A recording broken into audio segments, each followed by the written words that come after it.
Excellent. Bien, bonjour à toutes et à tous. Alors, il paraît qu'on va parler de stress et tout ça, de comment lutter. Là, il est 10h moins 10 et qu'on devait commencer à 9h30. Et donc, vu le nombre de bavards que je vais avoir, je crains que ça va être compliqué et qu'au fur et à mesure, mon stress ne va faire que grimper, mais je sais écouter, compris, et que tout ce que je dirai, bien évidemment, sera retenu.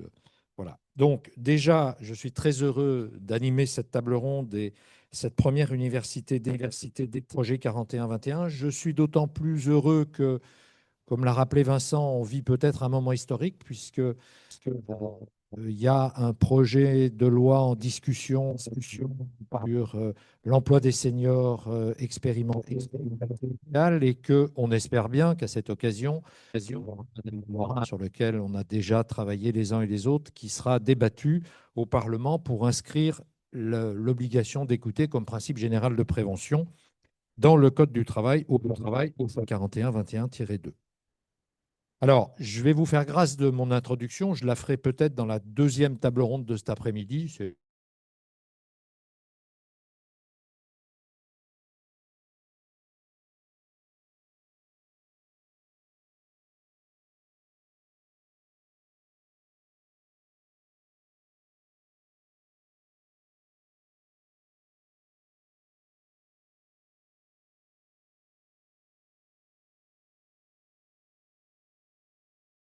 victime de risques professionnels, accidents du travail, maladies professionnelles et qui s'est illustré notamment dans le dossier de l'amiante, dossier pour lequel vous avez compris, j'étais un peu impliqué. Sylvie Znati, qui est professeur du CNAM, où vous dirigez la chaire Prévention des risques professionnels et environnementaux et vous coordonnez le projet de recherche 41-21, avec l'aide notamment du laboratoire Mesure, mais vous nous en direz un peu plus tout à l'heure. Mesure étant un acronyme qui veut dire modélisation, épidémiologie et surveillance sanitaire, toujours au CNAM. Et puis, il y a un tandem qui est constitué par Cécile Fabra, dont Vincent vous a déjà parlé, qui est la directrice de l'établissement français du sang de PACA, à directrice adjointe. Oh là là, je vous avais fait monter en grade, mais ça peut être gênant finalement. Et Éric Gambin, qui est représentant du personnel au CSE, et l'EFS est dans le projet 41-21. Voilà. Et les intervenants, ils vont prendre place. J'ai pas fait, je vous le dis tout de suite. Euh, alors, on va commencer avec vous, Cyril Combe. Donc, à partir de maintenant, je déclenche le chronomètre, sachant que je rappelle la règle du jeu. Alors, évidemment, pour les gens qui sont en distanciel, je ne pourrais pas leur passer ils pourront réagir. Et il y a Amandine qui est sur ma. Non, c'est pas Amandine du coup, mais c'est pas grave, qui va aller en dessous, qui va collecter toutes les questions que vous poserez sur le chat et fera poser à l'animatrice. Et sinon, après chaque intervention, qui va être courte, évidemment, compte tenu du temps, eh bien, je vous passerai la parole pour vous dire tout ça, afin que, même s'il y a la clim, compte tenu qu'il fait quand même un peu chaud, vous ne vous endormiez pas sur vos lauriers, vous ne vous installiez pas dans un confort d'écoute en se disant, bon, ça va passer, il n'aura pas le temps de faire les questions. Si, si, si, si, si, si. Il y aura à chaque intervention. Voilà. Donc, soyez vigilant. Alors, on va commencer avec vous, Cyril. Vous êtes directeur du bureau de l'OIT pour la France. Et on va prendre un peu de hauteur sur cette question de l'écoute des travailleurs, qui, on va le voir, n'est pas nouvelle au plan international, avec depuis longtemps la montée en puissance des pathologies mentales liées au travail. Et donc, pourquoi c'est important l'écoute des travailleurs du point de vue de l'OIT. Alors, il faut que tu appuies sur le bouton, non, en dessous, push. Voilà. À toutes et à tous, merci beaucoup François, ravi d'être là. Vincent a déjà dit beaucoup de choses dans l'introduction, ce qui nous permet, je pense, déjà de capitaliser sur un certain nombre de constats. Alors pourquoi l'écoute du point de vue de l'OIT? Peut-être je rappelle en un mot ce qu'est l'OIT. Je ne sais pas si tout le monde est familier de cette organisation internationale, une agence des Nations Unies, qui a comme caractéristique d'être très ancienne puisqu'elle a été créée en 1919. donc avant les Nations Unies. Et c'est aussi la seule organisation aujourd'hui au plan mondial qui est tripartite, c'est-à-dire que nos membres ne sont pas seulement les gouvernements des 187 États membres de l'OIT, mais aussi les représentants dans chaque pays des employeurs et des travailleurs. Donc c'est l'agence de référence du tripartisme au plan mondial. Et donc, c'est un poste assez privilégié pour observer l'évolution et les mutations du travail. Alors la question, c'est pourquoi l'écoute, c'est important du point de vue de la prévention des risques. Bah, je pense que la réponse simple, en fait, qui peut être ensuite déclinée selon des registres multiples, mais et Vincent l'a dit, c'est parce que, en fait, l'écoute et l'absence de dialogue sur le travail et dans les lieux de travail avec ceux et celles qui travaillent, c'est sans doute une, une des causes qui explique un certain nombre de maux que le monde du travail aujourd'hui connaît. Et ce n'est pas seulement une réalité française, c'est une réalité européenne, mais en fait, c'est une réalité mondiale. Si l'on observe au plan international quels sont les grands faits marquants de l'évolution de l'épidémiologie en milieu de travail ces dernières années, bien sûr, les risques traditionnels liés à la santé physique, que ce soit de hauteur, que ce soit le mauvais usage des machines dans l'industrie, c'est encore la grande cause des 4,5 millions de victimes d'accidents au plan mondial chaque année. Mais en réalité, le fait marquant, c'est la très très forte montée en charge de ce qu'on appelle les risques psychosociaux, donc les phénomènes de pathologie mentale au travail. Et c'est un phénomène qu'on observe dans les pays industrialisés, en Europe, en Amérique du Nord, mais qu'on observe en fait partout dans le monde, et y compris chez les pays les plus pauvres. Le stress au travail, par exemple, est une dimension majeure de la santé au travail. Et si on se demande, si on va au-delà de ce constat à établir, comme je le disais, effectivement, on peut penser que ça renvoie à une certaine défaillance au niveau de l'écoute et du dialogue, un manque de délibération dans les collectifs de travail sur le travail, et ça renvoie finalement à un certain nombre de travers de ce qui est aujourd'hui la culture dominante du travail, laquelle les textes fondateurs de l'OIT, qui sont fort anciens, puisqu'ils remontent pour certains à 1919, pour d'autres à 1944, peuvent offrir une grille d'interprétation. Et moi, c'est là-dessus que j'aime un petit peu développer, François, c'est vous rappeler cette question de l'écoute, à mon sens, est liée à la crise que le monde du travail sur la question du sens. Et encore une fois, ça n'est pas qu'une question de pays riches, si je puis m'exprimer ainsi, c'est vraiment une question universelle. Et j'aimerais rappeler ici ce que un grand nom du droit du travail français, Alain Suppiot, a popularisé la déclaration de Philadelphie. voilà, sous son J'allais y livre. venir, hein, tu as deux. Bon, vas-y. Non, non, mais voilà. En quoi l'écoute est-elle indissociable du sens du traitement des risques, et sur une dimension un peu historique avec cette fameuse déclaration de Philadelphie qui remonte à 1944. Voilà. 1944, et je vais vous citer une phrase de cette déclaration. Dit beaucoup de choses, et le plus remarquable, c'est son actualité aujourd'hui, la résonance avec les débats qu'on a aujourd'hui dans un pays comme la France sur la question du sens au travail, et le fait qu'elle est quand même écrite en 1944.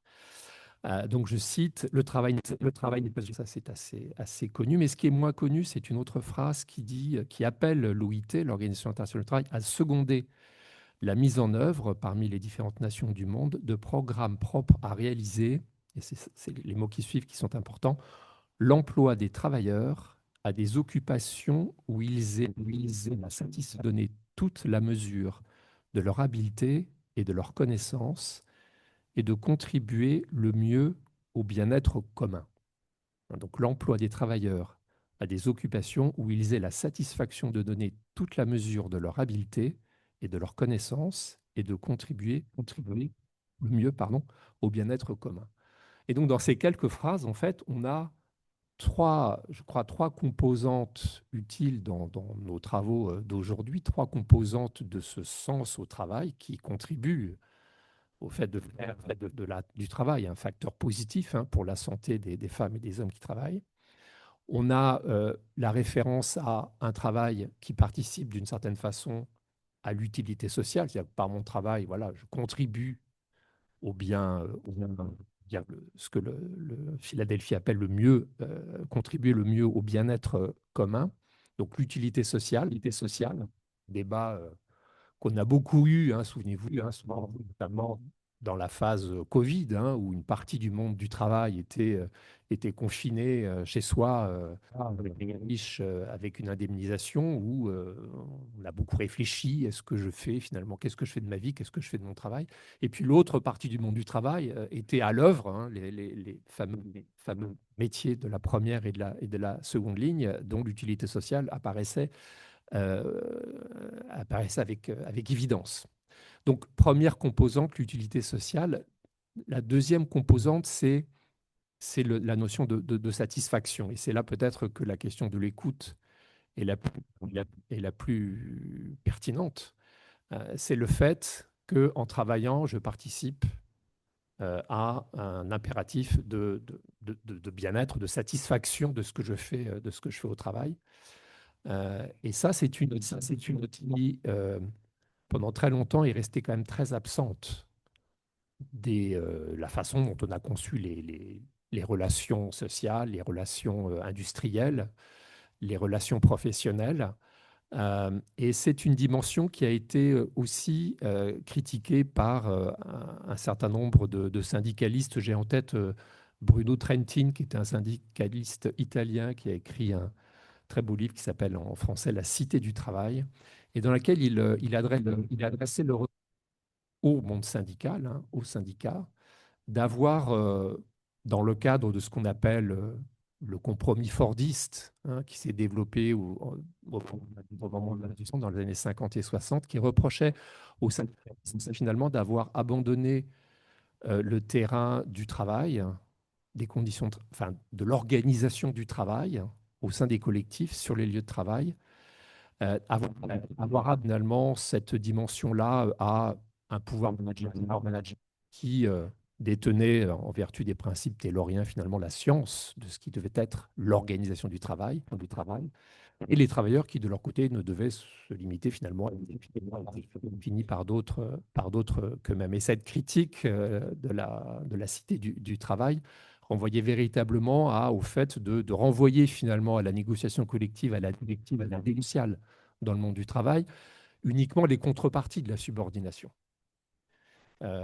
Oui, faut raccourcir, bien sûr. Compris. Moi, je vais déjà poser la question à la salle, si elle a des questions, sachant que ici, vous avez 2 micros. Mais c'est des choses que vous voulez voir précisées par Cyril Combe sur la dimension internationale. Ne vous précipitez pas. Ah si, si, voilà, voilà. On va prendre il faut l'allumer, voilà, il est branché.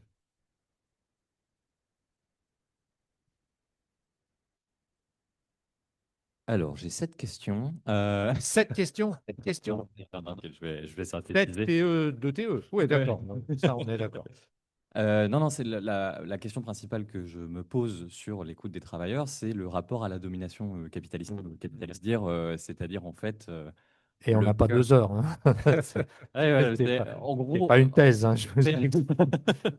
en gros, pour préciser ma question, c'est comment se positionne l'écoute des travailleurs dans ce rapport-là et quel intérêt, là, on va dire, l'actionnariat, les dirigeants.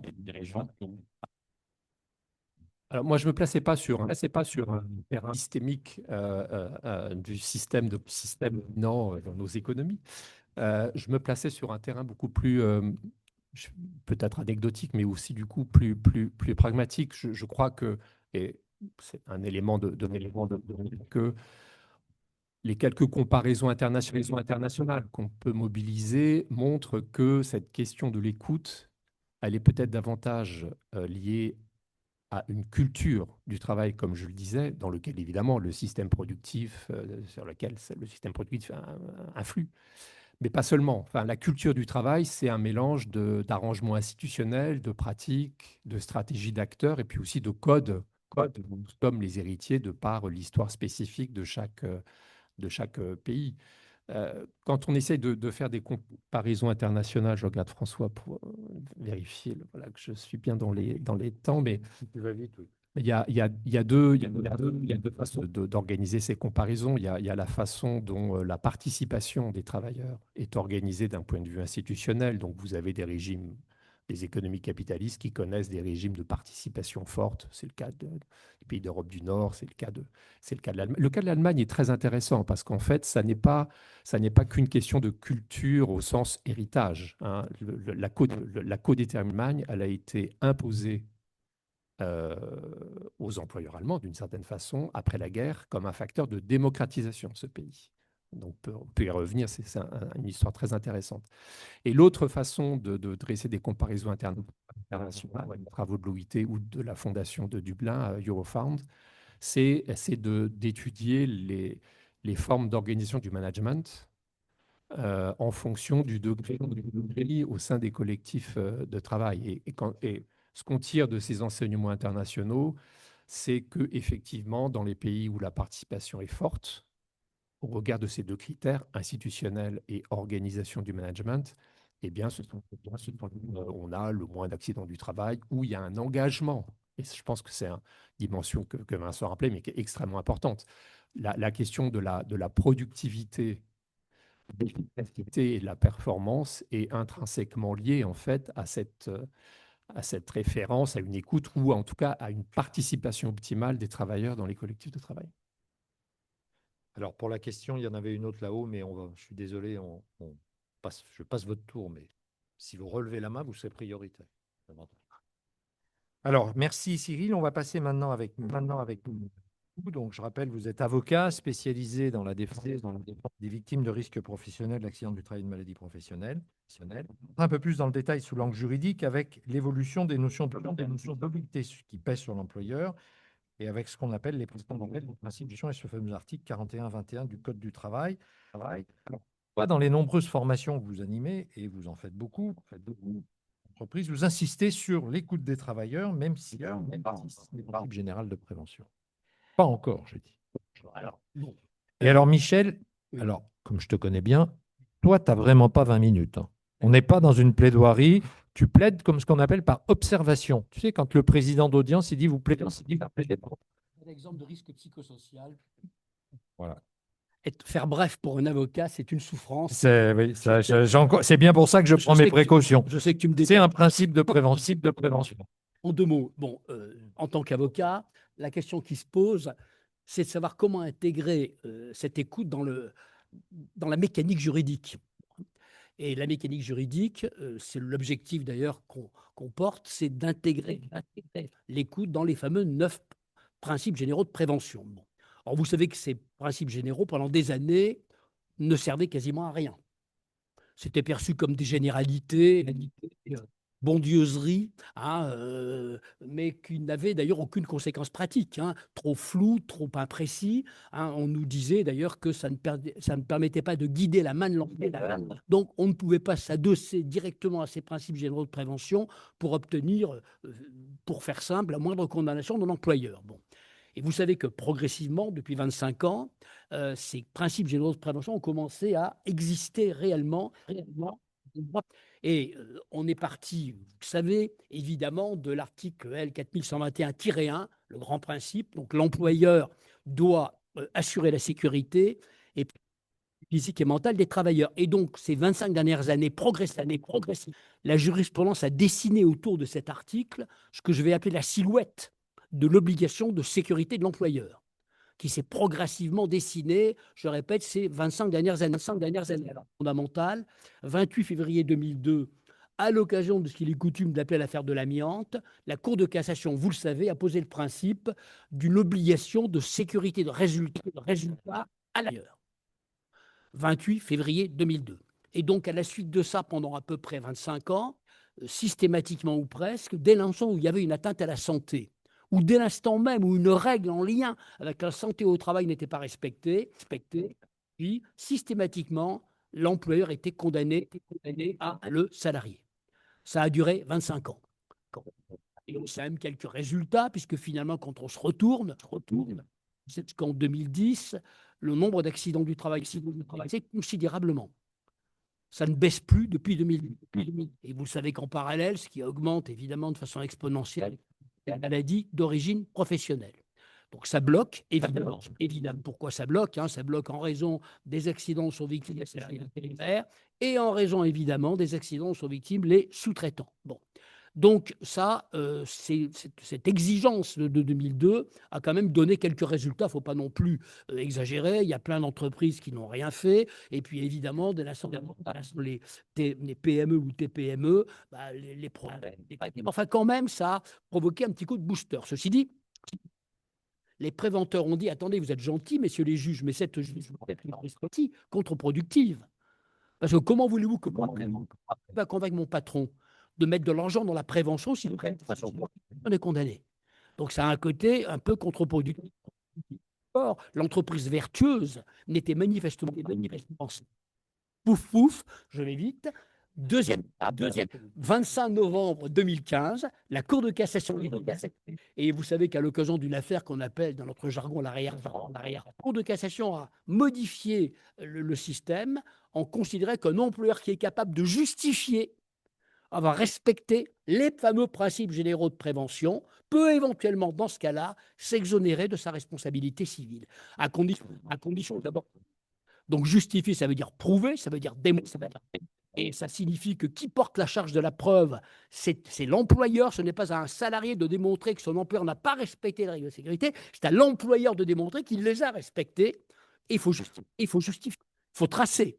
Et on justifie comment aujourd'hui? Bon, à grands traits, évidemment, avec un bon document unique d'évaluation des risques, qui soit ni obèse ni anorexique, ce qui est un sacré boulot. Le document unique souffre de ces deux pathologies et je crains d'ailleurs qu'à un moment donné, ça le tue, le document unique d'évaluation des risques, parce que est-ce que c'est un document utile? C'est à voir. En tous les cas, il est indispensable. Donc on justifie avec un bon document. Il justifie aujourd'hui, ce sont des sujets fondamentaux avec des bons plans de prévention, avec des bons protocoles de chargement et de déchargement, avec des bonnes formations telles que l'exige. Donc, voilà. Donc, première règle, justifier. Et puis, deuxième règle absolument fondamentale, c'est l'effectivité de la prévention. Et ça, depuis maintenant 5 ans, la Cour de cassation ne cesse de marteler que la prévention doit être effective et qu'un employeur qui justifie doit justifier non seulement que les règles existent, mais qu'elles soient effectivement appliquées sur le terrain. L'effectivité, l'efficacité de la prévention et la réactivité de la prévention. Et là, on commence à taper dans notre sujet pour que la prévention soit effective, parce que, vous le savez tous, dans beaucoup d'entreprises, les règles de sécurité, il y en a plein les armoires. Est-ce que sur le terrain, dans ce qu'on appelle le travail réel, est-ce que pour ces règles au quotidien, vous connaissez la réponse? Absolument pas. Eux, dans le meilleur des cas, et quasiment pas, ou très peu en tous les cas, on se protège de façon complètement artificielle, mais sur le terrain, les règles ne s'appliquent pas. Effectivement, l'écoute du salarié pour permettre que les règles soient effectivement appliquées sur le terrain est absolument fondamentale. D'ailleurs, Hervé Lanouzière, qui interviendra, je ne sais pas si Hervé est dans la salle, distingue pertinemment ce qu'il appelle la sécurité réglée. Ça, c'est le Code du travail. C'est toutes les règles techniques de la 4e partie du Code du travail. Et puis, la sécurité gérée. Parce qu'évidemment, et c'est ça où on ne peut pas tout prévoir. L'employeur lui-même, même l'employeur qui aurait un flair de chien de chasse, ne peut pas vous repérer, évidemment.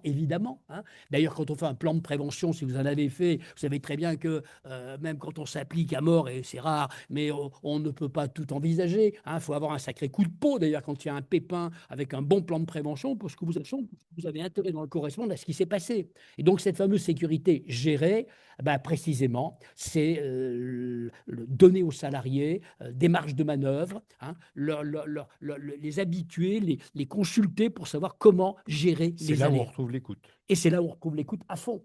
Et c'est là où l'écoute est tout à fait fondamentale pour, d'une part, assurer la sécurité et puis pour protéger de l'employeur, évidemment. Et Alors, tu viens de dire un truc important, c'est que ça concerne les salariés, mais que ce soit dans le Code du travail ou dans la jurisprudence, on parle des travailleurs. Oui, alors Et ça, il y a un arrêt assez récent, oui, et oui. c'est pas anodin. C'est loin d'être anodin. Parce que vous savez, pardon, quand on lisait L4041-1, on doit assurer la sécurité et la santé physique et mentale des travailleurs. On comprenait Des de salariés. nos salariés, des gars de chez nous. Dans mon boîte, il y avait les gars de chez nous.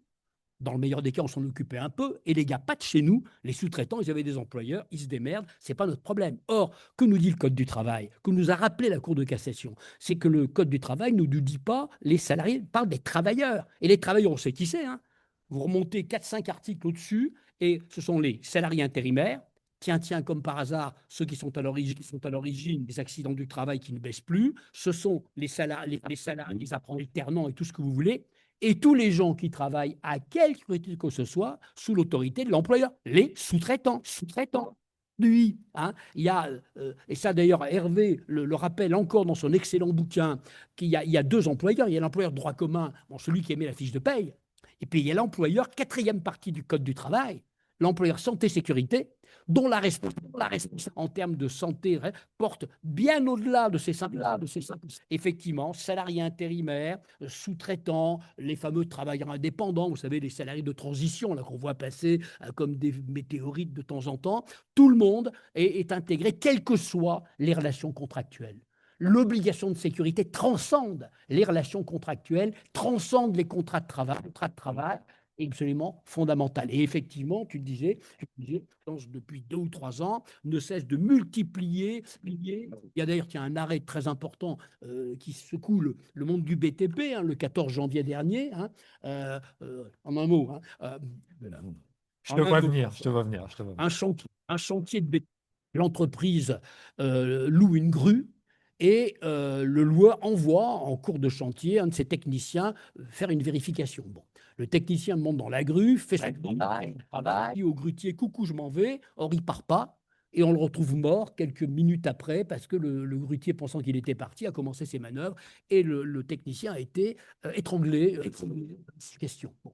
Et là, on a reproché à l'employeur, au loueur de la grue et à l'employeur qui a de dire il n'y avait pas de plan de prévention. Et pour se défendre, mais attendez, cet homme, il ne participait pas à l'opération de construction. Donc, il n'avait pas à établir un PPS-PS, un plan de prévention. Réponse de la si, il aurait dû, lui aussi, établir un PPS-PS, quand bien même il ne participait pas directement à l'opération de construction. Et là, ce n'est pas le civil, c'est le pénal. Hein, alors, là, on est au pénal. Donc, on voit bien que c'est obligatoire. Et alors, c'est très important. Dans le BTP, ça secoue un peu tout le monde, notamment les coordonnateurs SPS. Hein. Qui doit établir un PPS-PS? Le livreur de pizza? L'entreprise qui vient nettoyer la base vie sur un chantier? Et on voit bien qu'aujourd'hui, en tous les cas, hein, tous ceux qui participent à une opération, tous ceux qui travaillent de l'employeur doivent effectivement être intégrés dans la sécurité, quelle que soit leur relation, quel que soit leur statut. Et ça, c'est absolument essentiel. Et je trouve que c'est un progrès considérable. Hein. On est sorti de la théorie du « c'est pas mon salarié, je m'en occupe pas », au maintenant, on s'occupe de tout le monde.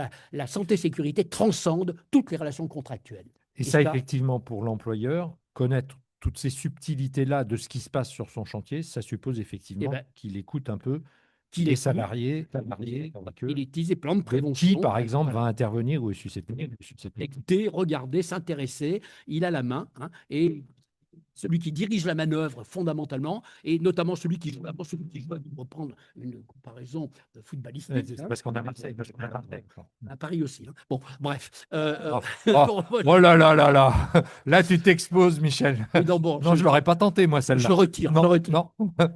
Voilà. Donc, vous voyez, celui qui joue à domicile, l'entreprise utilisatrice doit assurer la sécurité de tous les gens qui bossent dans son périmètre. C'est clair et c'est net. On est bien là. Et puis, juste, je peux dire encore un mot. Non, tu le diras dans les questions. Oui, tout de suite, il y a une... Ah oui, ça devient sportif. Ouais. Ah ouais, là, vous avez été le premier. Je n'avais pas fini ma question, vous étiez déjà debout. Merci beaucoup, Olivier Poliac. Je suis IPRP référent 41-21. J'ai une question pour Monsieur Ledoux. Je n'arrive pas à comprendre l'expression obligation de sécurité de résultat. Bon, ça Pour tombe moi, c'est bien, une obligation de résultat. ça tombe bien parce qu'elle elle est plus de résultat, l'obligation de sécurité. Non, c'était une obligation d'abord en termes de responsabilité.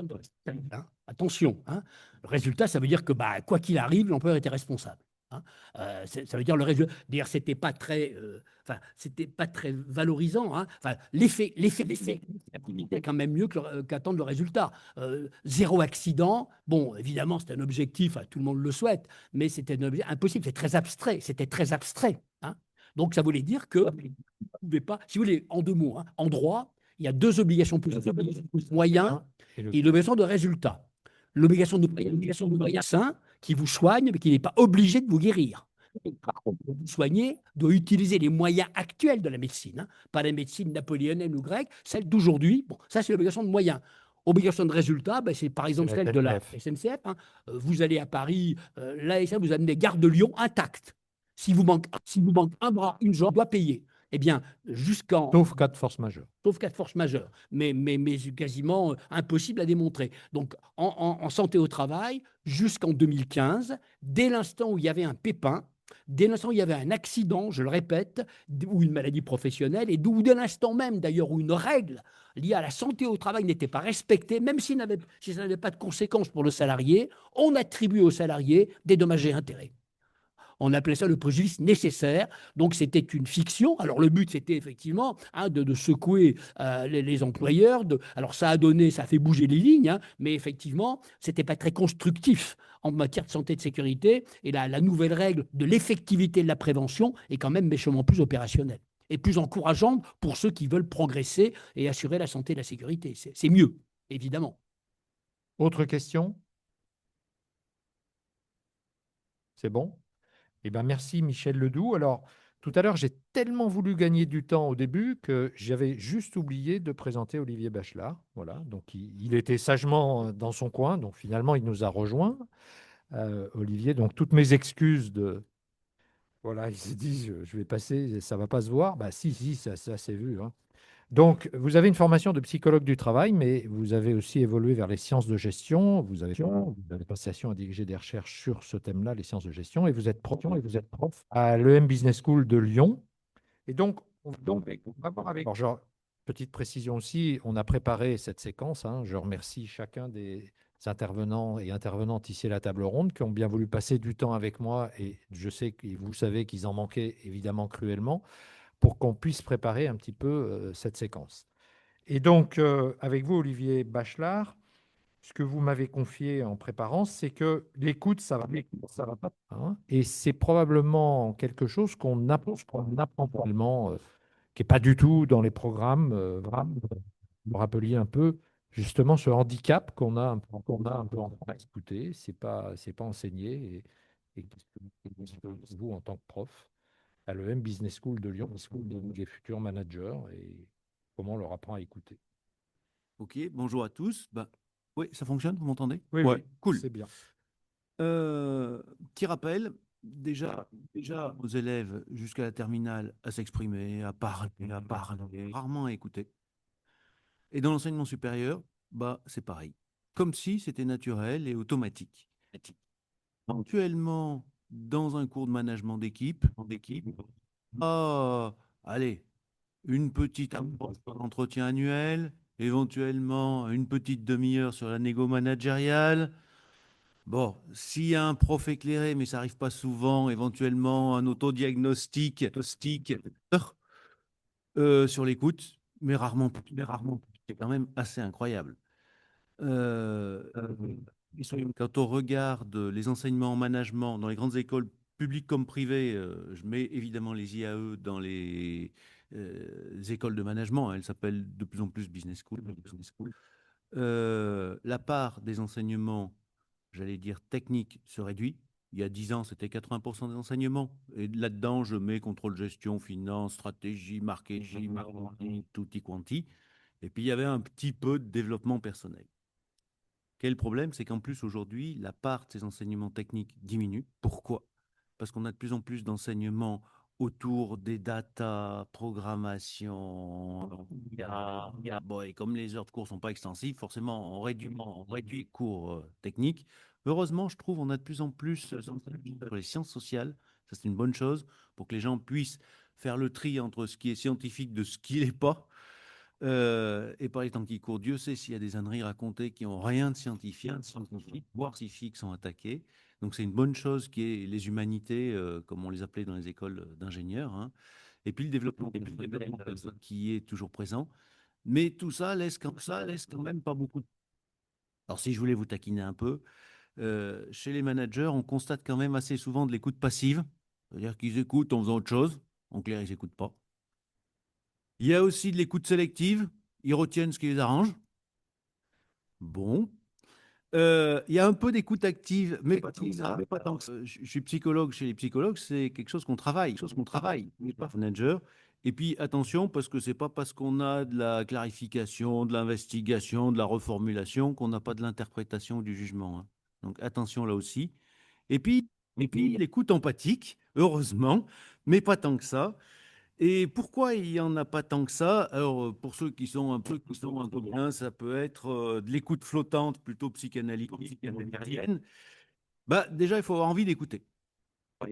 D'ailleurs, moi, je serais beaucoup plus direct sur la réponse. Votre capital est ouvert dans une entreprise et que c'est pas le gère, soyons clairs, hein, ils en ont rien à schtroumpfer. Il y a aujourd'hui des automates qui gèrent les investissements. Je vous rappelle que la bourse est cotée en continu, pas au jour le jour, en continu. Et on a aujourd'hui des automates qui placent l'argent de l'un à l'autre sans aucun problème. Ça va très vite. Donc, si le capital n'est pas ouvert et qu'il y a un projet, j'allais dire industriel, qui s'inscrit dans le temps, là, l'écoute peut être plus présente. Bon, il faut avoir envie d'écouter. Et puis, il faut avoir en tête quelque chose, c'est que l'écoute, un, ça prend du temps, et deux, ça fatigue. On ne le dit pas, mais être en empathie, ça consomme de l'énergie. Donc, on ne peut pas être en empathie tout le temps, c'est pas vrai. Et puis, ensuite, il y a autre chose, c'est que ça rend forcément modeste et humble. Et qu'est-ce qu'on constate? C'est qu'on enseigne encore beaucoup le leadership transactionnel, faire des accords, les objectifs, transformer le dirigeant qui a une vision, qui va faire partager. Mais on n'enseigne pas tellement le servant leadership dans lequel le leader est au service des autres pour faire avancer les choses. Et là, on est plus proche d'une attitude d'écoute. Donc, je suis en train de vous dire qu'il y a encore un gros boulot dans la formation. Et en France, c'est particulièrement pas bon. Si on regarde la dernière enquête de l'IGAS, alors l'IGAS, je sais qu'il y a des comparaisons internationales, mais verticale du management, pas d'écoute, pas de reconnaissance des conclusions du rapport. Ouais, mais à mon avis, verticalité avec de l'écoute. Je suis aussi président d'une structure qui s'appelle l'Institut international d'audit social. Et on a 2 conférences par an, une en France, une à l'international. On en avait une à Paris au mois de mai. Et je l'avais organisée sur la GRH durable dans les métiers de la sécurité. Et il y avait, parmi les intervenants, il y avait gendarmerie, police, et il y avait le général Hubert Legrand, général de division. Et que pourquoi dans l'armée, c'était, et Dieu sait si vertical, hein, mais l'écoute était centrale. D'abord parce que les gens qui donnent des ordres, ils ont commencé par en exécuter. Donc ils savent ce que c'est. Et puis quand des gens vont en mission quelque part, ils sont hyper dépendants de leurs collègues, c'est leur vie qui est en jeu, et ils sont en premier lieu très à l'écoute entre eux, dans un deuxième temps de leurs officiers, dans leur régiment, dans un quatrième temps de l'armée, mais entre eux, l'écoute est déterminante. Et la verticalité n'empêche pas l'écoute pour moi. Et il y a vraiment un enrichissement mutuel. Mais par contre, évidemment, il faut éviter quelques pièges, notamment la confort entre soi et l'autre, c'est pas pareil. Il faut maîtriser l'intersubjectivité, la rencontre avec l'autre. C'est pas aussi simple que ça, cette histoire-là. Voilà. Donc, pour moi, c'est important. Et puis, il y a une chose qu'on oublie dans le doute, c'est que s'il y a un rôle, il y a aussi forcément un contre-rôle. Alors, sans revenir de l'analyse transactionnelle, je suis, va déterminer le type d'enfant que j'aurai en face. Et si l'enfant, j'ai intérêt à modifier moi-même. Et donc, chez les managers, évidemment, c'est important. Donc, si on veut faire simple, qu'est-ce que mon salarié interprète son rôle? Et si je recrute quelqu'un, il avait quoi comme rôle avant et j'attends quoi comme rôle de lui? Je pense à une discussion qu'on avait hier soir d'un cas pratique. Voilà, c'est quoi son rôle avec son rôle? C'est quoi le contre-rôle que j'attends de lui? Et tous les managers ne sont pas aussi explicites que ça avec leurs collaborateurs. Et puis, qu'est-ce que l'entreprise attend comme rôle? Et attention, parce que ce qui est vrai aujourd'hui n'est pas forcément vrai demain. Il peut y avoir des changements dans le périmètre stratégique, dans la gouvernance. Donc ça, ce n'est pas du tout stable. Voilà. Et comprendre l'autre, bah, au fond, il y a un côté esthétique. C'est un peu bizarre ce que je vous raconte. Pourquoi? Parce que l'imagination est présente. Je vais essayer de comprendre l'autre dans son ressenti. Les artistes sont très forts à ce jeu. Pour moi, celui qui a le plus fait avancer la prévention, c'est pas un prof, je me désole, c'est pas un chercheur, syndicaliste, c'est Charlie Chaplin, les temps modernes. Tout le monde a en tête Charlot qui se bat contre sa machine, et ça fait 136, quoi. Donc un côté esthétique, car nos propres croyances, idéaux pour entrer en empathie avec l'autre. Par les temps qui courent, vous voyez, il y a des gens qui mettent en avant plutôt leur ego que l'inverse. L'empathie, bah, elle est que ponctuelle, donc il faut bien choisir le bon moment. Donc ça, c'est aussi une vraie question. À quel moment je choisis d'écouter l'autre? Et puis, il faut se méfier d'être trop proche, trouver la bonne distance, fuir la fusion. Vous savez, les psys ils disent la mère doit être suffisamment bonne, mais pas trop. Parce que si je suis fusionnel, bah, l'enfant, il se développe jamais, évidemment. Et ben, le manager, c'est pareil. Et qui apprend au manager à trouver la bonne distance avec l'autre? Vous pouvez regarder dans les programmes de formation, il n'y a pas tant de choses que ça. Donc, le bon moment et la bonne distance pour écouter, ça a l'air facile dit comme ça l'est pas tant que ça. Et puis, si j'avais une minute, j'avais préparé un truc rigolo, mais peut-être que j'ai pas le temps. Ah bah si c'est rigolo, si alors, si.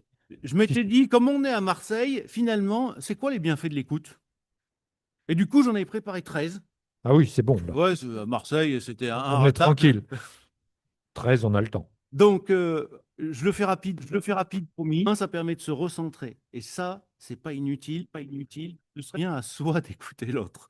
Deux, ça permet d'accueillir les émotions. Et ça, là aussi, on nous apprend à cacher nos émotions. C'est une vraie erreur. Activité, bah, accueillir et traiter les émotions, c'est important. La troisième, c'est retrouver un état interne qui est positif. Quand j'ai quelqu'un qui est ou énervé, des fois je le dis à mes étudiants, je leur dis, vous engueule, vous pouvez lui dire, t'es vraiment un gros con, ça risque rien, il vous entendra pas, il vous écoute pas. Allez-y mollo quand même. Voilà, mais tant que quelqu'un n'est pas dans un état interne équilibré ou énervé, ça ne sert à rien de discuter. Il faut commencer par le remettre dans, c'est du soutien, dans un état interne équilibré. Ça permet aussi d'aborder tous les aspects d'un problème, l'investigation, et ça c'est génial parce que ça rend les gens autonomes. C'est pas moi qui l'aide à trouver la sienne, et petit à petit, bah voilà, c'est pas chef comment on fait. Non, non, non, non, non. On va discuter. Ça prend du temps et de l'énergie. Des fois, ça énerve un peu quand on est speedé. Essayer de sa propre écoute, ça c'est génial. Mes élèves, je leur dis, quand je vous saoule, le cours vous ennuie, posez-moi une question, vous verrez, ça vous fera re-rentrer dans l'écoute. Et c'est tout bête, ça marche vachement bien. Alors des fois, c'est quand mon patron il me saoule, je me force à poser des questions. Ça permet de respecter l'autre aussi, de s'engager à ses côtés. Ou en n'étant pas d'accord avec lui, ou en étant d'accord avec lui. Mais voilà, je ne suis pas indifférent.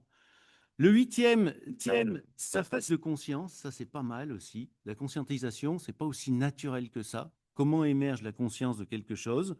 Ça permet de redonner du sens. Par les temps qui courent, c'est pas idiot. Ça permet d'évacuer du stress. Et là aussi, on est tous un peu confrontés à ça, surtout les animateurs quand on part. Ça permet aussi de désamorcer des situations de crise. Ça, c'est intéressant. Avant qu'elles dégénèrent, on traite et comme ça, on passe à autre chose. Ça permet de retrouver du temps de l'échange, parce qu'on sait ce qui manque. Et un collègue, Pierre-Yves Gomez, dit entreprise au tableur, les managers passent leur temps à faire du report, pas pour le top manager, hein, pour les actionnaires, soyons clairs, hein. Et même si vous ouvrez d'1% votre capital, vous êtes coté, la messe est dite, parce que c'est l'ensemble de votre entreprise qui est coté. Donc ça, les choses. Ça permet du temps d'échange et puis ça permet de regagner en quoi? Bah, parce que l'autre, c'est un partenaire, il existe, je lui consacre du temps. Et j'arrêterai sur ce 13e point. Faire attention, avec un collègue, on a fait un bouquin cette année sur les nouveaux espaces-temps de travail. Le flex office, il y a des nouvelles façons de travailler qui déstabilisent les choses. Et bah, comme les gens, ceux qui le peuvent, télétravaillent en partie, ne se rencontrent pas. Quand ils sont dans des locaux, ils se concentrent à fond, ils optimisent le temps, ils sont moins disponibles pour l'écoute. Donc là aussi, ce qu'on se raconte sur du management traditionnel est particulièrement important dans des très ouverts. Au début, les salariés disent « Ouais, c'est génial, télétravail, j'économise du temps de transport ». Les boîtes disent « C'est génial, j'économise les frais fixes, flex office, allez, mettons 6 postes de travail pour 10 salariés, j'économise des mètres carrés, tout va bien ». Et puis, c'est que donc les salariés s'aperçoivent que travailler de chez soi, c'est peut-être pas aussi simple que ça, il y a un problème. La distance psychosociale n'est pas la même. Les managers se rendent compte qu'il y a un problème d'engagement. Et donc voilà, donc il faut faire attention. Le digital aujourd'hui, l'IA pour les managers et puis les nouveaux espaces que l'on connaît transforment encore plus d'aller dans ce que j'ai essayé de vous raconter. Hein.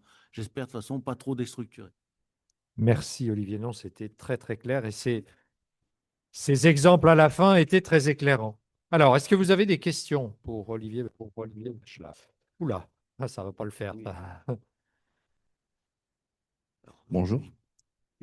Alexandre, référent projet 4121 et en même temps chef d'entreprise témoin du projet. On est participant. J'ai une question. Là, vous êtes posé du point de vue de la personne qui écoute, mais qu'en est-il de l'intérêt psychologique pour le salarié qui va être écouté? Pour vous, qu'est-ce que ça va lui apporter concrètement? Et qu'est-ce que vous entendez par une écoute, On va prendre plusieurs questions. Parce que sinon, voilà, monsieur, et puis ensuite on prendra madame et on arrêtera. Bonjour, David, référent projet 4121. Ça m'a fait très plaisir de t'entendre parler d'analyse transactionnelle. C'est un peu ma spécialité. Est-ce que tu penses que l'analyse transactionnelle peut être un bon moyen de... Voilà, il est difficile de se former à l'écoute. Je trouve qu'on a quand même là des outils qui sont et qui sont quand même facilement transmissibles. Bonjour, Caroline. Je participe au projet 4121. Alors moi, j'avais une petite question, c'est comment est-ce qu'on peut écouter et faire adhérer les nouvelles générations qui arrivent sur le marché et qui ont tendance à zapper? Alors, Trois réponses. la première, je reprends ça de mon collègue Pierre-Yves Gomez. Il nous dit le travail, il y a 3 dimensions, il ne faut pas les oublier. Il est objectif, et c'est le job des managers. Tu as vendu 100, toi tu as vendu 80, c'est un facteur d'égalité à travers des objectifs, une...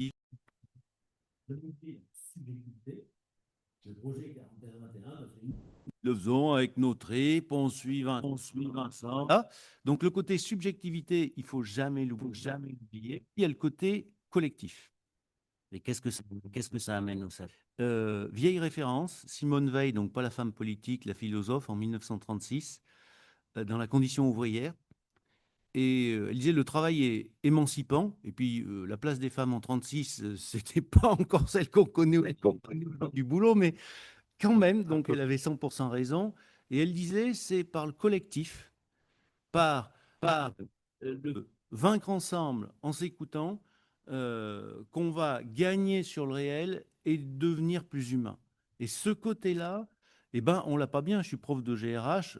Franchement, les objectifs, c'est facile de les mettre individuels, d'avoir un entretien individuel, construire des indicateurs collectifs, des rémunérations collectives. C'est pas si facile que ça. On le voit bien. Je continue la provoque, sinon c'est pas drôle. il y avait une équipe de foot parisienne qui avait une collection de très bons joueurs. Ils n'ont jamais rien gagné. Quand ils se sont mis à jouer un peu collectif, bizarrement, c'était plus efficace. Quitte à évacuer des vedettes très connues, qu'elles soient parties de leur plein gré ou non, peu importe, ce n'est pas la question. Donc, il faut bien les trois aspects. L'écoute permet ça. Et oui, je suis complètement d'accord. L'analyse transactionnelle, c'est un super outil pour attraper ces histoires de rôle, contre-rôle. Le souci, c'est que on a un certain nombre de responsables de programmes qui n'intègrent pas le fait que l'écoute, alors heureusement avec le projet 41-21, ça va changer, que l'écoute, c'est vachement important et qu'il faut passer du temps pour former les gens à ça, que c'est pas magique. C'est pareil, dans mon école, on a fait un truc pour les bachelors qui a l'air un peu idiot. On leur a mis des examens obligatoires sur les outils du pack office et avec une certification. Et les gens me disaient, mais t'es con, ça sert à rien, ils maîtrisent tous. Ouais, ils bidouillent tous, mais ils sont pas bons quand on rentre dans Excel, dans les différentes spécificités. Donc, il y a des cours, vous passez à une certification, après on discute. Et ben là, je pense que c'est quelque chose qui est important. Alors, il y a une collection de bouquins qui s'appelle Profession 4 service public. Il y a 3 ans, on a fait un bouquin sur la formation des écoles de service public pour faire un point sur un certain nombre de choses. Et si ça vous intéresse, c'est dans cette collection que j'avais fait le bouquin sur le bien-être au travail au sens de l'OMS. Il y a 8 cas pratiques systématiquement, 4 chapitres état de l'art et 3 prospectives vers où on va. Donc si ça vous intéresse, vous farfouillerez, vous le trouverez facilement. Et on va s'arrêter là. Il y a et on une s'arrête troisième là. question. Non. Et la troisième question, c'était sur les nouvelles générations. Les générations Z. Ouais. Je pense que si on les prend comme il faut, Bah. c'est assez facile. Je vais vous prendre une anecdote. Si. Si. Je vais vous prendre une anecdote. Je faisais visiter notre campus après une conférence par des chefs d'entreprise. Ça devait être 21h30. 3 chefs d'entreprise, parce qu'on a un learning hub très digitalisé, très cosy, très design. Et puis, ces 3 chefs d'entreprise voyaient 3 étudiants qui bossaient. D'entreprise dit, c'est génial, on dit que les jeunes ne sont pas bosseurs, vous êtes super. Il dit, mais par contre, chez moi, vous ne travaillez pas comme ça, parce qu'ils étaient vautrés dans des fat boys. Et le jeune l'a regardé gentiment en lui disant, mais si on ne peut pas travailler comme ça, c'est pas grave, juste on viendra.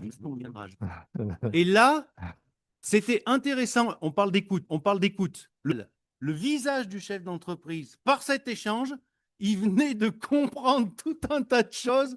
C'est comme le renard et les raisins, quoi. Le renard qui trouvait les raisins trop verts, si à la fin il ne peut pas les manger, il se construit une raison, ils étaient trop verts parce que dans son moi interne, c'est plus facile de dire je me suis trompé, ce que je trouvais beau et moins beau, plutôt que je suis trop con pour les attraper. Et là, le chef d'entreprise avait bien compris que si vous voulez les jeunes qui venaient de trouver vachement impliqués, etc., il fallait qu'ils changent ses pratiques.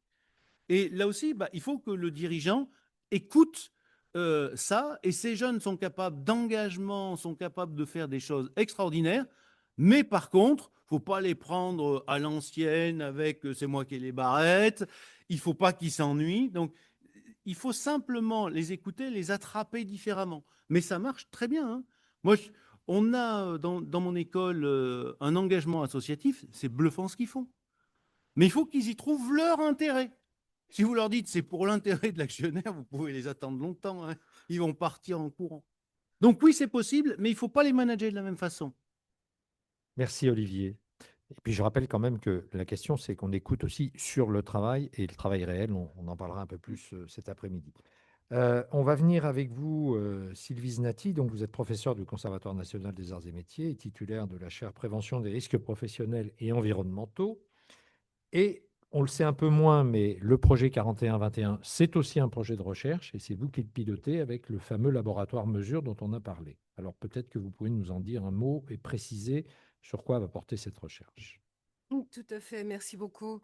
Et bon, alors moi, je pense que je vais être un peu moins évasive, même si ma vie professionnelle m'amènerait à faire beaucoup de commentaires sur ce qui a été dit, sur la confiance, sur l'écoute, sur tout ce qui se crée, et puis sur ma casquette d'enseignante, sur les cours techniques, puisque le Conservatoire des arts et métiers, c'est effectivement beaucoup des cours techniques.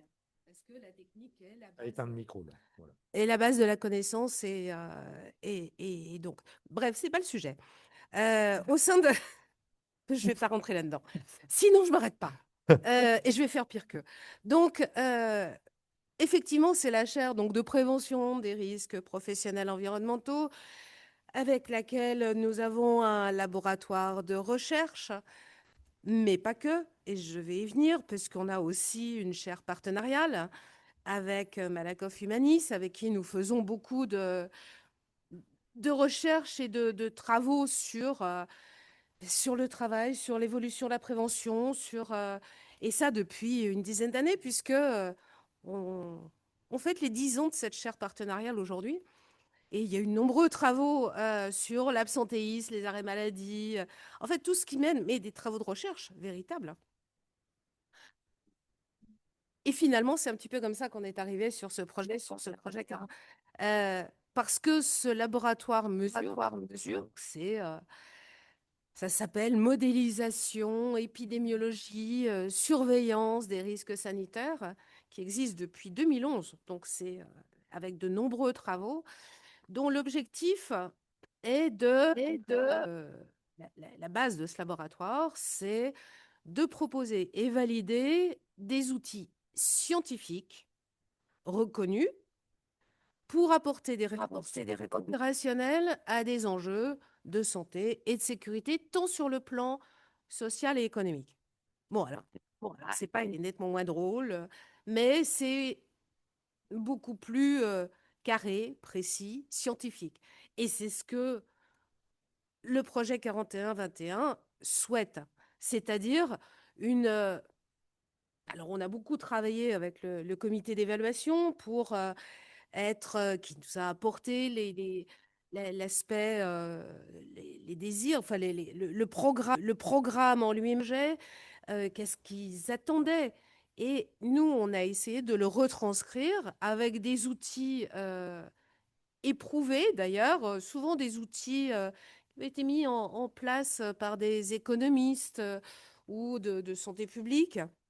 Donc vraiment des outils reconnus sur le plan international, hein, pour évaluer l'impact de ce projet sur les entreprises, mais pas que, puisque la rentabilité, c'est quand même le nerf de la guerre d'une entreprise, hein. Qu'est-ce que ça peut apporter à l'entreprise, mais également sur la santé des salariés. Je ne reviens pas dessus, ces messieurs en ont beaucoup parlé, mais aussi, et il y a un point qui est rarement étudié, c'est la santé des dirigeants.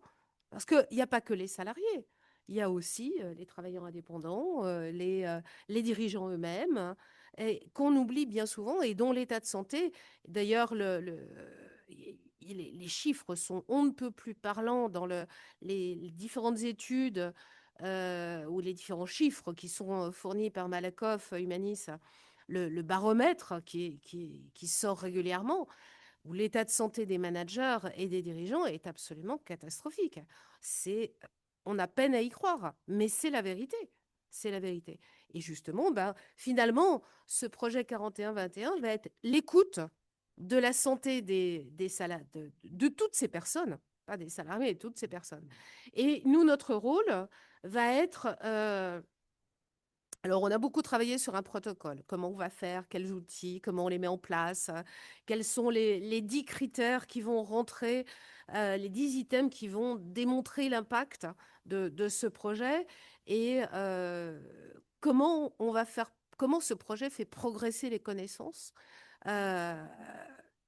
Voilà, de manière...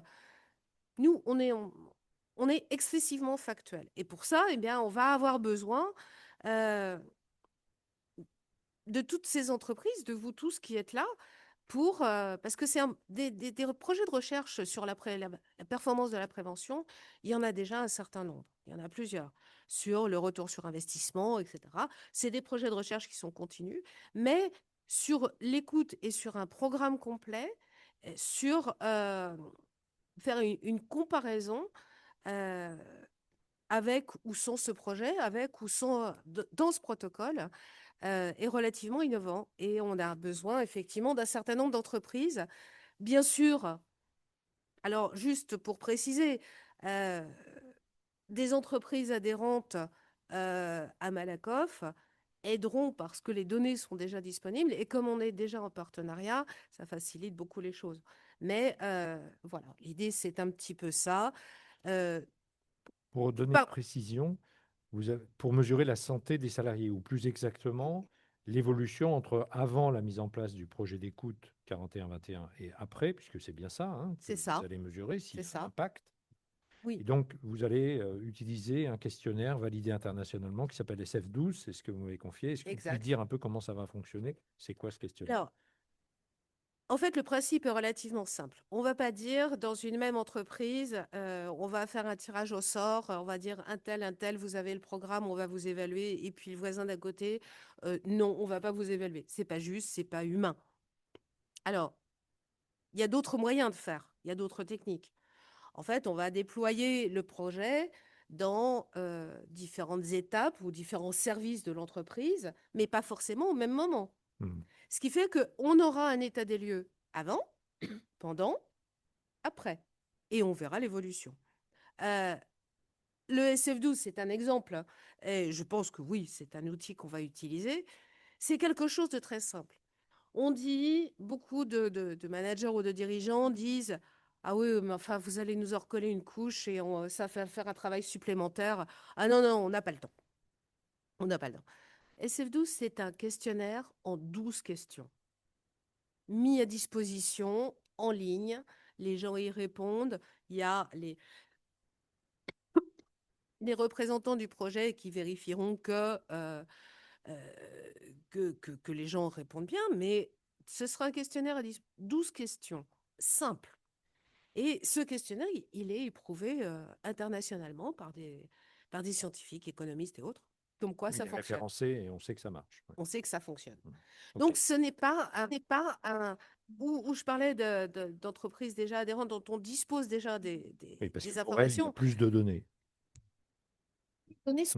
On a un certain nombre de données dont on va avoir besoin, qu'on n'aura pas besoin de demander à Quand vous l'entreprise. dites les entreprises adhérentes, c'est des entreprises dont la protection sociale est confiée à un groupe de Tout à protection fait. sociale. Tout Voilà. à fait. OK. Est-ce qu'il y a des questions? Oui. Tout au fond. Bah, on va changer de. Ça a fait faire de l'exercice à Blaise, mais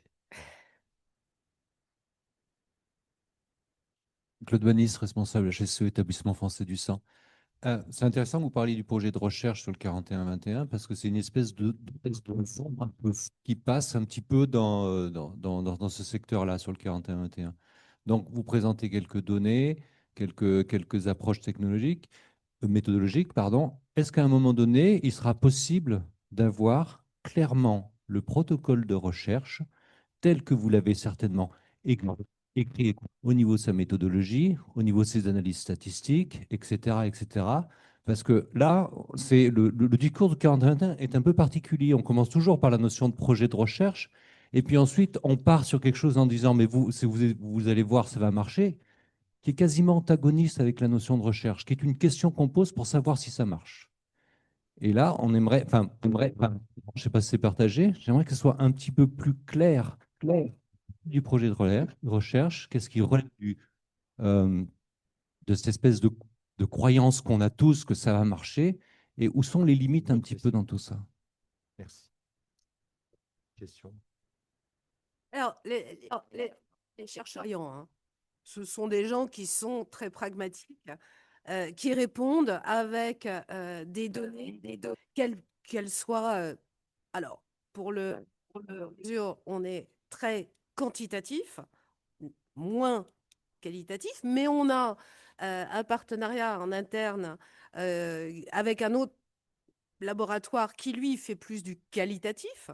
Mais ce projet de recherche sera une part qualitative, mais beaucoup quantitatif. Donc, alors, ce protocole, on n'a pas de croyance, on a des faits, on a des chiffres, on constate, on mesure, et ça donne un résultat. Nous, on n'a pas d'évaluation, on n'a pas d'a priori. Pour être pragmatique et donner les faits. Les faits.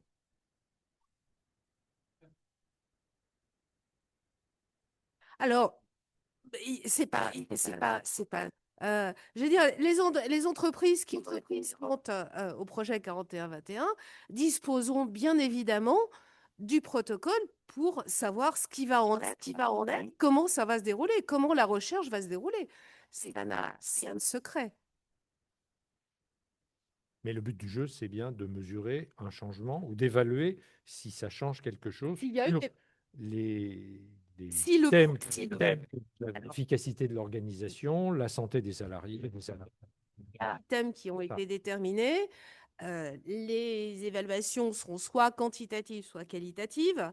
Et c'est quelque chose de transparent, de méthodique OK. et de partagé. Bon.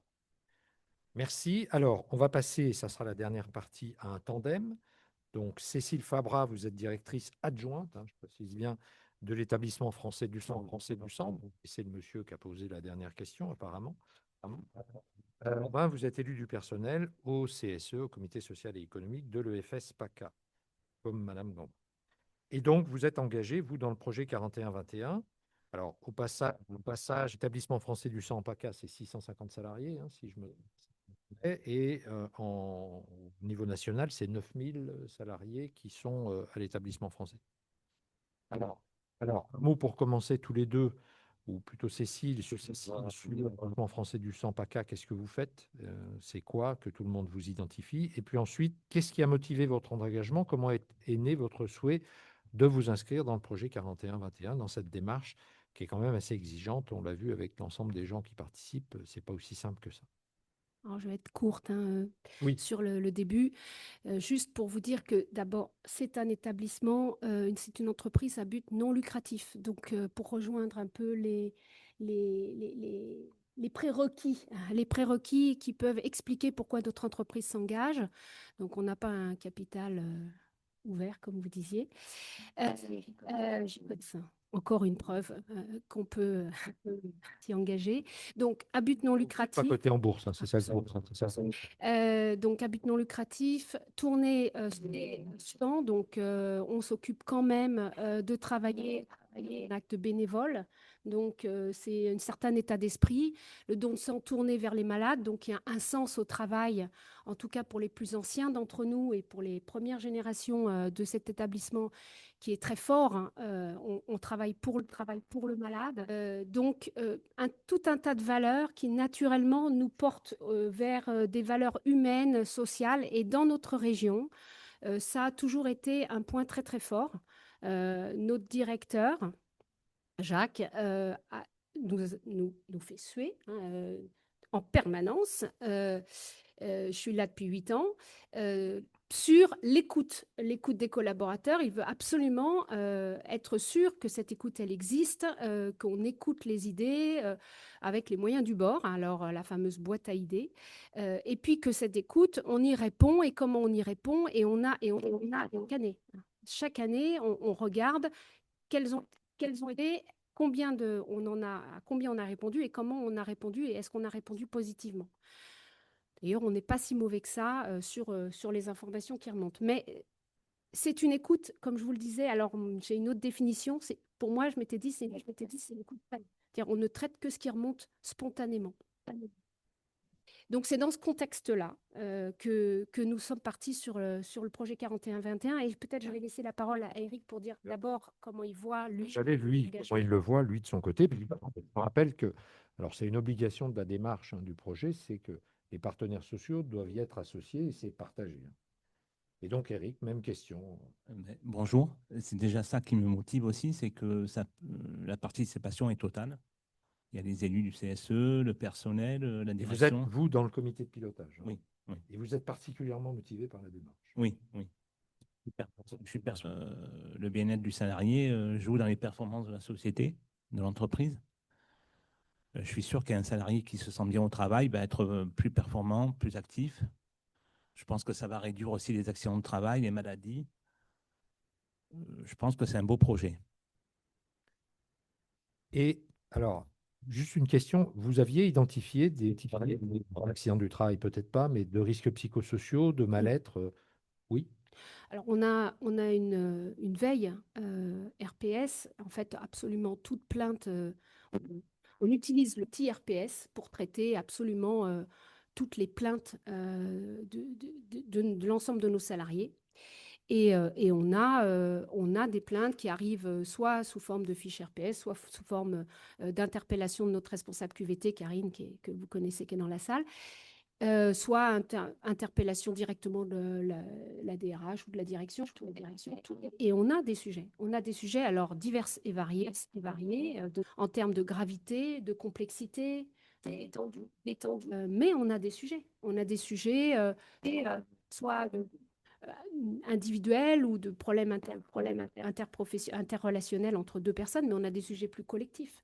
Et puis notre manière de travailler, qui est tournée vers le donneur, et donc on doit s'adapter aux disponibilités du donneur, implique des conditions de travail qui ne sont pas forcément faciles. Si on ouvre le don du sang qu'entre midi, 14h et 16h, on ne va pas avoir grand monde. Donc, on est obligé de s'adapter. Des plages horaires assez grandes. Et voilà, donc c'est des plages horaires difficiles. Et la deuxième partie de cet établissement, il est tourné autour du don du sang, mais également la fabrication des produits et la délivrance des produits dans les hôpitaux. Donc, qui dit délivrance de produits dans les hôpitaux, dit disponibilité 24/24, 7/7.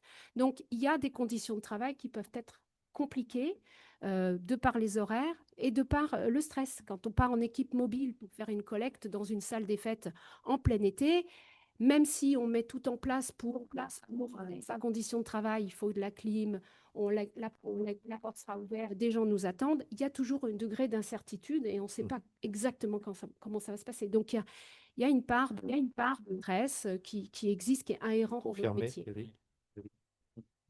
Vous avez déjà vécu là, ce qu'elle raconte sur Non, en le fait, moi, je suis assistant achat, donc je ne suis pas sur le Oui, terrain. vous n'êtes pas sur le terrain, mais en tant qu'élu, vous êtes le réceptacle, Oui. j'imagine, de Oui, questions qui sont oui, remontées comme ça. oui, Ouais. oui. Beaucoup de stress, de relations avec les amicales qui sont parfois difficiles, avec les donneurs aussi, avec les clients aussi, notamment au labo. Sur la distribution des poches, c'est pas toujours évident. Ouais. Donc faire un travail de qualité, c'est pas forcément gagné, quoi. Non. Bon. Pas facile. Et alors, vous en êtes où dans l'avancée du projet? On a commencé, on a fini notre diagnostic. On s'est engagé, on a fini notre diagnostic. On a fini de route. Donc, du diagnostic, on a décliné. Il nous restait à faire pour répondre au projet 41-21. Feuille de route, on l'a présentée en dialogue social, puisque c'est important de continuer à travailler et avec les élus et d'avoir l'accord des élus pour continuer à travailler. Et ça a été très intéressant parce que justement, elle n'est pas passée au dialogue social. Enfin, elle n'est pas encore passée. Enfin, on n'a pas fait la consultation, mais on l'a présentée une première fois aux élus. Et l'ensemble des élus a dit, eh ben non, nous, cette feuille de route, on la valide par l'État parce qu'il y avait un point qui n'allait pas. Et vas-y. Ce point qui faisait débat. Il y en avait peut-être même plusieurs, non? D'abord, il y avait un problème de consultation, si j'ai bien compris. Oui, je pense que les élus voulaient être consultés Avant. Ouais. Ouais. Oui. Donc après, ça a commencé, le blocage, il a commencé oui. là. Après, on a des inquiétudes. Des inquiétudes. On nous demande si les managers vont bien suivre dans le projet.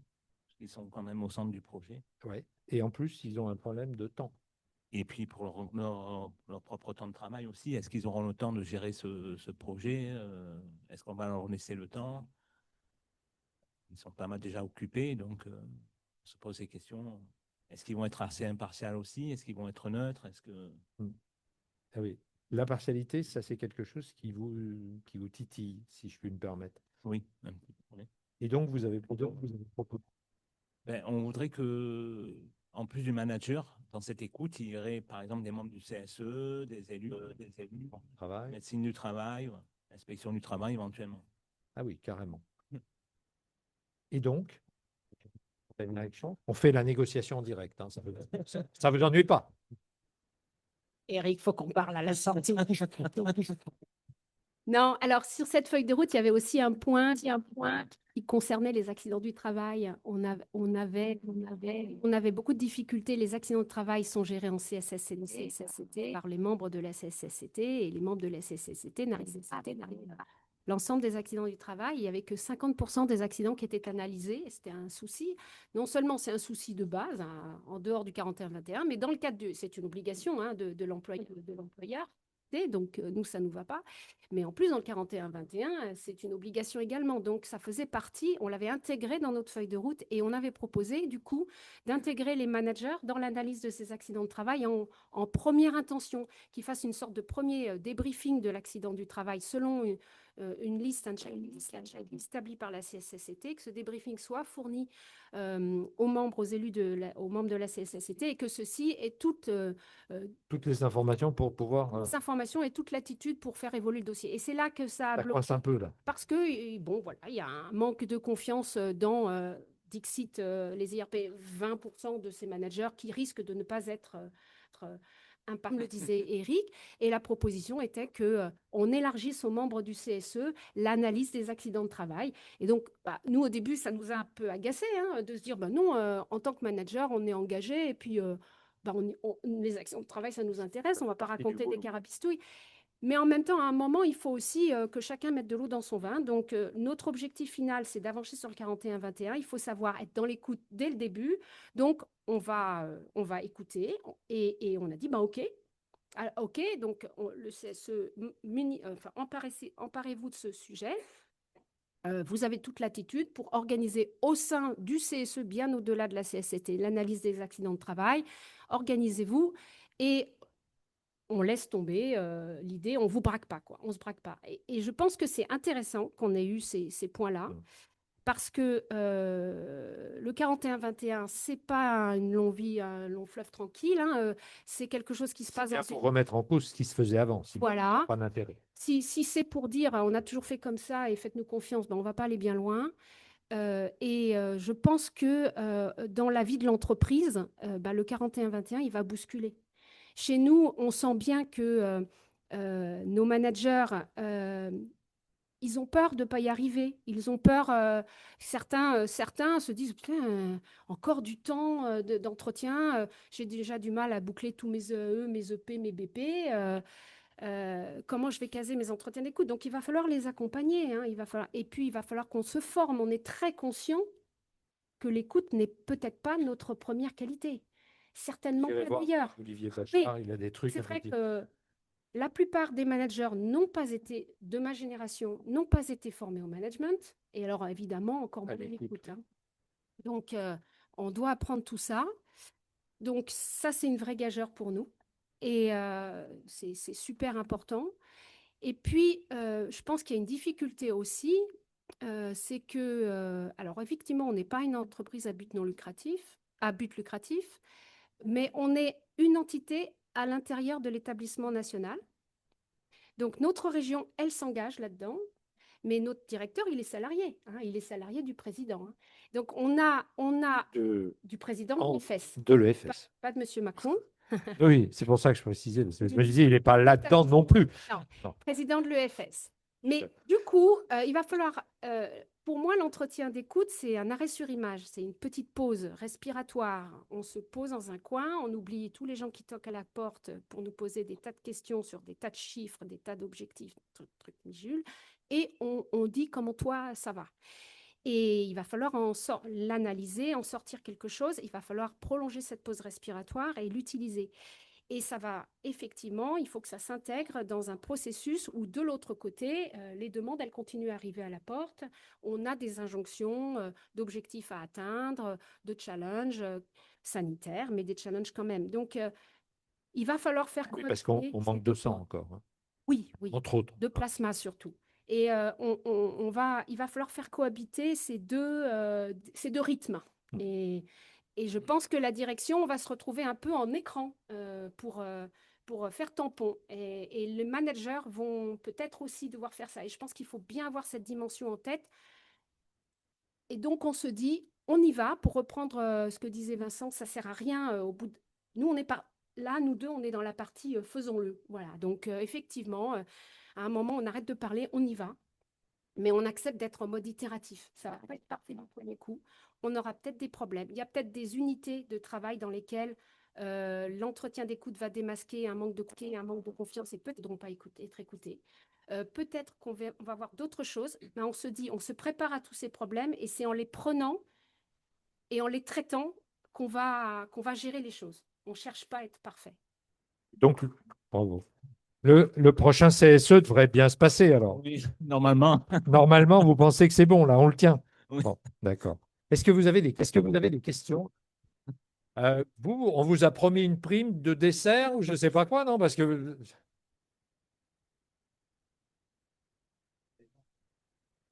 Ah oui, d'accord. Ah oui, j'avais oublié la salle. Bonjour, merci beaucoup. Béryl Fanton, je suis sous-directrice au sein de la CARFAT Centre-Val de Loire, tout à fait. Alors, je suis très en phase avec tout ce qui a été dit ce matin. Je partage complètement les inquiétudes de Marche 4121 également. Je partage vos remarques, Madame Fabra. Moi, j'ai une question parce que je suis très en phase également avec ce qui a été dit par Monsieur Bachelard et Madame Znati sur la question des managers dans tout ça. Parce que, vous l'avez dit, une écoute active, ça fatigue beaucoup. On est dans un environnement où on a aussi des engagements en termes de performance. Et derrière, finalement, si on fait de l'écoute active, la journée, c'est-à-dire traiter les dossiers, elle commence en fin de journée. Du coup, il y a aussi un enjeu à trouver un équilibre pour nos managers, pour qu'ils sachent écouter activement, qu'ils soient justement formés à cela. Eux-mêmes dans une situation de RPS, de par le fait de mener de front cette dimension et ce qu'on attendait en termes de performance. J'aimerais voir votre regard. Comment ils vont faire pour dégager du temps? Voilà, en gros. Si je résume, hein. Peut-être je peux vous parler de comment alors déjà, on ne va pas faire des journées on s'est tous dit qu'il fallait faire un entretien dans 1 heure et qu'on pouvait pas, on pouvait pas partir sur des marathons. Ça, c'est une première chose. La seconde, c'est que je pense que tout à l'heure, je disais, nos managers, certains ont des doutes, mais en même temps, pour d'autres, c'est vécu comme une possibilité de recréer un lien avec le temps, avec les problèmes, avec les missions qu'on a, les objectifs. On ne s'autorise pas à recréer un temps qu'on ne s'autorise pas à prendre. La direction va dire, on vous demande de le faire. Vous devez le poser. Et donc, c'est-à-dire qu'on ne peut pas vous en vouloir de vous arrêter, de nous arrêter, de ne pas faire ça, parce que vous devez faire cet entretien d'écoute. J'ai un seul collaborateur depuis que je travaille à l'EFS. Je travaille à l'EFS depuis maintenant 30 ans. Un seul collaborateur qui s'épanouisse soit dans le conflit qu'il peut avoir avec ses collaborateurs, soit dans l'image qu'il a l'impression de renvoyer, qui serait une image négative, contre-productive, freinante, non écoutante. Et donc, cet entretien-là, c'est aussi la liberté que la direction donne au manager en disant, voilà, allez-y, on vous donne ce temps. Si on le présente comme ça, c'est différent. En plus. Olivier? Oui, j'ai même réussi à l'allumer. Oui, c'est une excellente question. Pour apporter une réponse concrète, avec un groupe d'élèves actuels de l'EN3S, j'ai encadré c'est l'École nationale supérieure de la sécurité sociale, basée à Saint-Étienne. Les élèves conduisent une recherche-action sur la santé mentale des agents de bien, donc les AD, pour être clair, et pour traiter en partie cette question, et avec des solutions assez opérationnelles d'ailleurs, et Lucans était intéressé pour mettre en œuvre un certain nombre de ces éléments.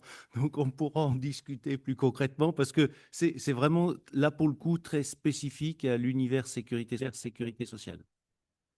Mais c'est voilà, et du coup, l'école se préoccupait parce qu'elle a mis une recherche-action sur le sujet. Ce qui ne manquera pas de vous intéresser, puisqu'on le verra cet après-midi, la CARSAT, c'est bien Lucans et l'Union des caisses de sécurité sociale. Alors, ce que j'ai oublié de dire, qui a été évoqué sur les dirigeants, c'est qu'on a, à l'école, avec un collègue, fondé une chaire de recherche sur la santé mentale des dirigeants, exclusivement la santé mentale, et on l'a focalisé sur les PME, TPE, parce que dans un grand groupe, le problème se pose différemment. Il y a toujours un numéro 2, mais dans les PME, c'est spécifique. Alors, les questions des internautes. Alors, il y a 3 questions, mais la 3e question, je pense qu'on pourra y répondre cet après-midi pour des entreprises qui mettent en œuvre les blocs de compétences. Et là, il y avait donc 2 questions et je l'adresse aux différents intervenants. Donc, y répondre. La première question, c'est en tant qu'assureur, voyez-vous statistiquement un écart entre des niveaux de remboursement des frais médicaux des salariés ou d'IJ selon le niveau de QVT de l'entreprise adhérente? Et la deuxième question, c'est est-ce qu'il y a des entreprises, effectivement, qui ont déjà pu mettre en œuvre les premiers blocs 41-21? Si c'est le cas, est-ce qu'on peut avoir des retours? Mais ça, on aura déjà les retours, je pense, cet après-midi. Dans les ateliers. Et notamment aussi voilà, avec les 10 critères, voilà, les différents blocs. Alors, ah non. Il y a quelqu'un qui va répondre de la salle, qui va se présenter déjà. Bonjour, donc moi je suis Marianne Coussou, du programme Prévenir et gérer l'absentéisme chez Malakos et je suis au comité de pilotage du projet 41-21. Alors pour essayer de répondre, c'est pas évident parce que en effet, on n'est pas à la loupe à regarder la consommation d'une entreprise par rapport à l'autre et c'est déjà très difficile d'évaluer son niveau de QVT. En revanche, nous, ce que l'on observe, c'est des différences en matière d'absentéisme. Alors, pas chez les entreprises encore engagées au projet 41-21 ou pas, mais à travers notamment une étude que l'on propose aux entreprises sur le niveau d'engagement et de qualité de vie au travail perçu chez les salariés, qui fait partie d'un diagnostic que l'on propose aux entreprises et qui permettent ensuite d'aboutir sur des plans d'action pour prendre en compte différentes choses, notamment les fragilités. Donc, quand je parle de fragilité, je parle de l'aidance, du handicap, etc. Et donc, les entreprises qui sont engagées, même à travers des corps collectifs sur ces thématiques-là, ont ont un absentéisme qui va peut-être être beaucoup plus grand que chez des entreprises qui ne sont pas engagées sur la prévention des fragilités. Voilà, c'est pour le concret. Oui. À l'inverse, moi, je signale une très grosse étude qui est conduite par la DARES avec l'assurance maladie, sur justement qui croise les données de l'enquête nationale conditions de travail ou de l'enquête SUMER, je ne sais plus, grosse enquête nationale sur les conditions de travail, et les données de l'assurance maladie. Et là, les relations sont très bien sur les dépenses de santé, sur les arrêts maladie, entre de mauvaises conditions de travail et ces dépenses. Ça apparaît là-dessus, il n'y a pas de souci. Voilà. Bah, écoutez, moi, je vous remercie beaucoup. Je vous propose qu'on en reste là. Je vous donne rendez-vous à 16 h pour la deuxième table ronde. Tu viens là, tu t'appelles? Et Ouais, reste là, juste pour... comme le disent les chauffeurs de TGV qui ont du retard, le quart d'heure de retard qu'on a pris, on a fait tous nos efforts pour essayer de le rappeler. On arrivera quand même en retard de 20 minutes. Voilà. Je suis désolé, Vincent. Mais non, mais c'était super. Juste pour vous dire, j'ai eu un commentaire dans la salle. Quand Olivier a dit on est à Marseille, je vais vous donner 13 bonnes pratiques. Quelqu'un derrière moi a dit dans le Val-de-Marne. Donc, c'est pas si mal quand même. OK. Donc maintenant, c'est le temps des ateliers. Merci beaucoup, François. Merci à tous les intervenants. C'était un régal de toutes et tous vous entendre. Maintenant, passons aux ateliers. Donc, ce que je vous propose, c'est d'accueillir les acteurs ici devant moi pour que vous les repériez. Donc, on a Linda qui est avec nous ici, qui va prendre l'atelier 1 concerne l'écoute et les changements climatiques.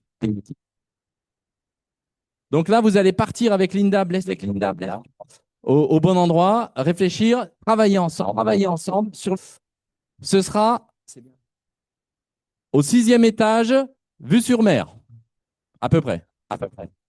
Ensuite, l'atelier numéro 2, je vais appeler Françoise, tu viens vers moi, juste comme tout le monde te voit, voilà, parfait, super. Vous avez Françoise, l'atelier attractivité. Les personnes qui sont dans cet atelier-là, vous venez vers Françoise, elle vous emmène dans la bonne salle. C'est la salle, voilà, c'est la salle de Françoise. Deuxième étage, Vauban. L'atelier 3, écoute et dialogue social avec Stéphanie. Je ne sais pas si Stéphanie est revenue. Blaise, tu as vu Stéphanie? Blaise, tu as vu Stéphanie? Stéphanie? Les Blaise, si vous voulez bien. L'atelier Stéphanie Moulet, écoute et dialogue social. Dialogue social.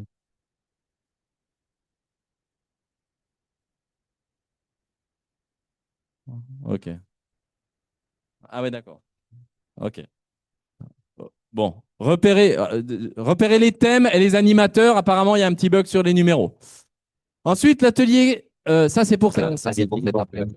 Je vous rappelle toutes et tous, 14 h ici cet après-midi, aux animateurs de l'atelier de cet après-midi. Et cet après-midi, sur ce même atelier, ce sera Hervé Lanouzière. L'atelier avec Karine. Karine, tu peux venir vers moi, que tout le monde te voit. Regardez, Karine. Fais gaffe, Karine, ça tient pas trop.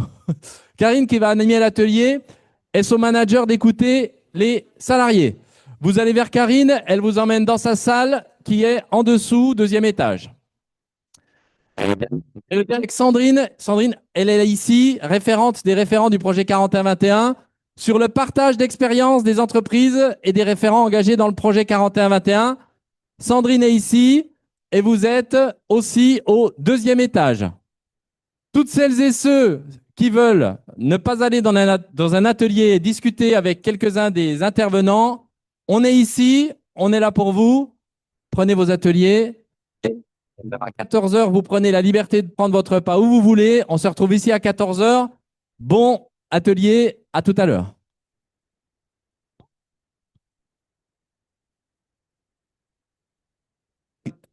Blaise part avec le 6e dialogue social et Régis. Les deux ateliers partent en ce moment. L'atelier de part au deuxième étage et son manager d'écouter les managers. Vous êtes sur le... Avec Sandrine? Avec Sandrine? Sandrine, tu es là? Ici, Sandrine, il faut que tu fasses un stop pour accueillir tous tes participants.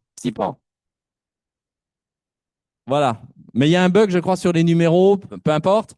L'atelier partage d'expérience du projet 4121 du matin. C'est avec Sandrine.